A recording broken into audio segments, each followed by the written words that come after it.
اب نکاح میں دیکھ لو, سنت طریقے سے نکاح کتنا آسان, 4 ہو گئی ہماری سنت کے مطابق, بڑے آرام سے ہو گئی. لیکن اگر ہم وہ تکلفات کرتے جو عام طور پہ شادی میں لوگ کرتے ہیں تو ایک پہ ہی اٹک جاتے, اتنا خرچہ ہو جاتا کہ ایک کے بعد اتنے قرضے چڑھ جاتے کہ دوسری کا سوچ بھی نہیں سکتے تھے. میری جتنی بھی شادیاں ہوئی ہیں بڑے آرام سے الحمدللہ ہو گئی. پہلی شادی ہوئی, لڑکی کے جو دلہن کے ابا آئے اور میری والدہ وہ پنجاب میں تھے, ہم اپنی والدہ کے ساتھ چلے گئے.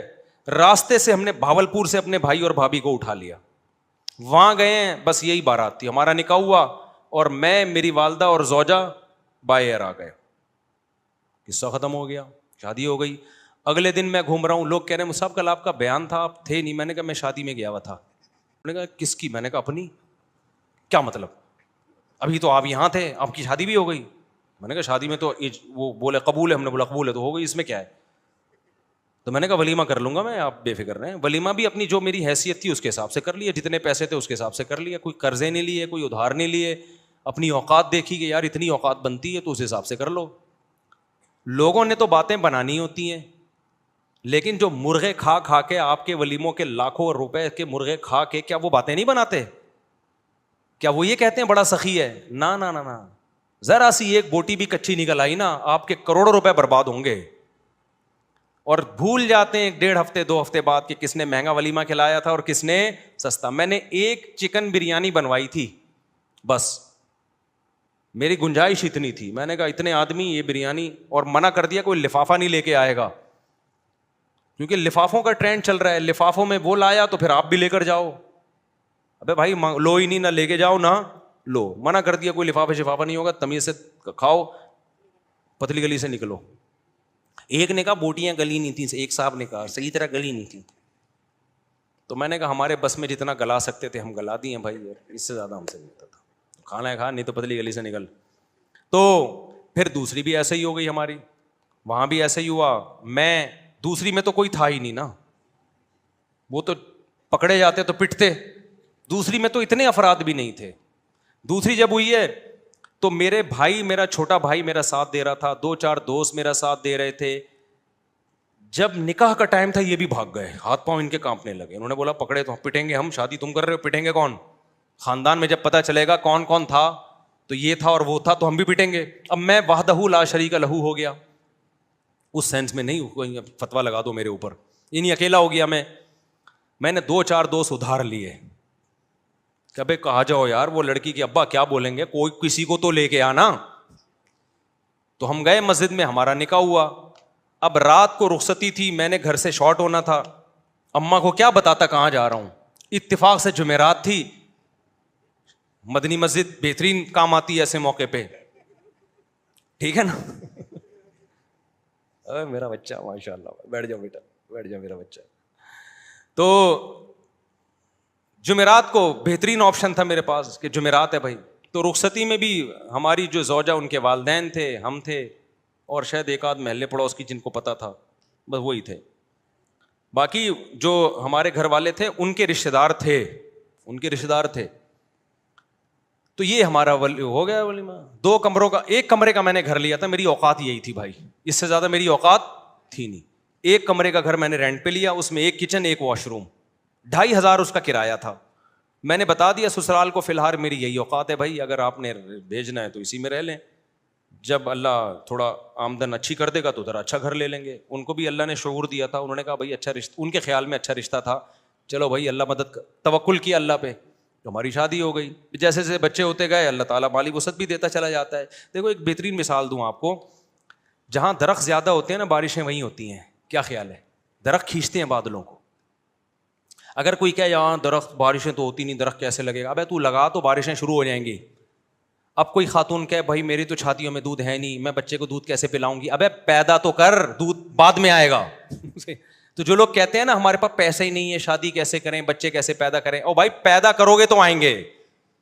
اللہ نے اس کا جو بچے کا رزق اپنے ذمے لیا ہے تو اس کے باپ ہی کو تو دے گا نا. ڈائریکٹ بچے کی تھوڑی جیب ہوتی ہے جس میں اللہ پیسے ڈالنا شروع کر دے. تو ہم نے اس فلسفے کو ہم جانتے تھے بھائی ابھی تو پیسے نہیں ہے, جب شادی ہوں گی بچے ہوں گے تو پیسے بھی کیا ہوں گے, آ جائیں گے. فی الحال 1 کمرے کا گھر میں کرائے پہ لے سکتا تھا, 1 کمرے کا گھر ہم نے لے لیا.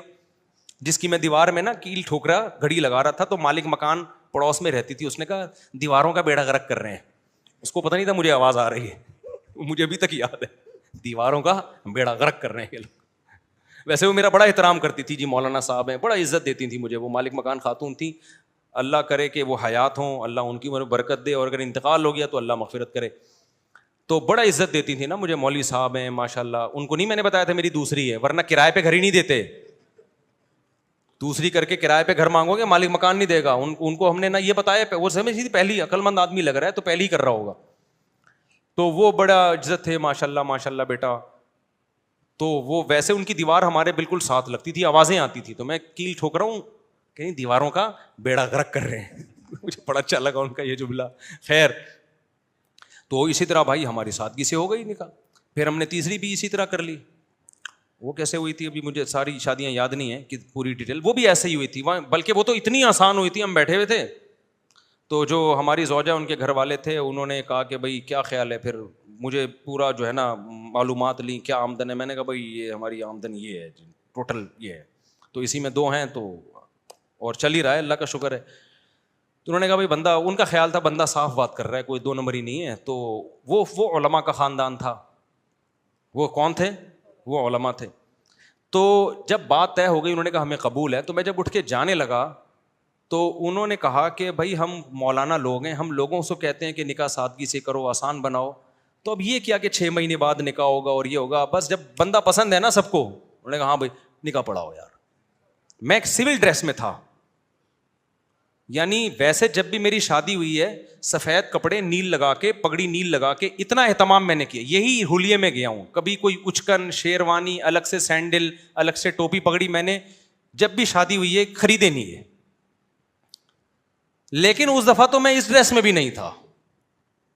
تو انہوں نے کہا نکاح پڑھاؤ. میں نے کہا قبول ہے بھائی پڑھا دو یار, ہمیں تو, مجھے تو بہت اچھا لگا یہ جملہ سن کے. تو پھر وہ ہوا کہ انہوں نے وہی مولوی صاحب ان کو بلایا, بھائی ادھر آؤ. اچھا, وہ جن مولوی صاحب کو بلایا نا وہ بڑا دلچسپ واقعہ ہے. وہ جن مولوی صاحب کو بلایا ان سے میری 3-4 سال پہلے, یعنی یہ شادی جو ابھی ہونے جا رہی تھی اس سے 3-4 سال پہلے بحث ہوئی تھی 2-3 شادیوں پر. وہ تبلیغی جماعت کے تھے. اب پورا نہیں بتاؤں گا میں کون تھے, وہ چھوڑو, پھر وہ آپ سمجھ جائیں گے, مناسب نہیں ہے. میری بڑی بحث ہو رہی تھی کہ اس زمانے میں 3 شادیاں کرنی چاہیے. وہ کہہ رہے تھے نہیں 1 کرنی چاہیے. اس پہ بڑی ہماری نا 1 گھنٹہ ڈیبیٹ ہوئی کہ نہیں 2 نہیں کرنی چاہیے. کیا ہوا, فون کر کے جب بلایا نا تو وہی نکلے. ابے انہیں کہا تیری شادی ہو رہی ہے ہمارے ہی خاندان میں. ابے تو بڑا ہوشیار نکلا, ہمیں سمجھا رہا تھا اور ہمارے خاندان میں گھس گیا. پھر بڑا خوش ہوئے, بڑی شاباش دی. خیر نکاح پڑھایا انہوں نے. میں سمجھا پا رہا ہوں اپنی بات. تو ہر شادی ہماری اسی طرح ہوئی ہے. تو اس طرح سے 4 ہو سکتی ہیں جس طرح سے آپ لوگ کر سکتے ہو. ایک شادی کمر توڑ دیتی ہے آپ کی, اس میں اتنا خرچہ, قرضے چڑھ جاتے ہیں آپ کے اوپر, پھر اس کے بعد آپ پہلے ان قرضوں کو اتارنے میں اتنا ٹائم لگتا ہے, پھر آپ کی جوانی کا بہترین حصہ وہ سارا ضائع ہو جاتا ہے, جو پیسہ آپ بچا کے کسی اور اچھے کام میں استعمال کر سکتے تھے. لوگ کہتے ہیں اچھا رشتہ نہیں ملتا ہمیں اس کے بغیر. اور بھائی بہت سے لوگ اچھے ہیں, آپ کو فری میں بھی مل جائیں گے. وہ سمجھ رہے ہو کہ نہیں سمجھ رہے؟ یعنی اچھے خاندان کے لوگ ہیں جن کو اچھا بندہ چاہیے ہوتا ہے تو وہ مل جاتا ہے ان کو.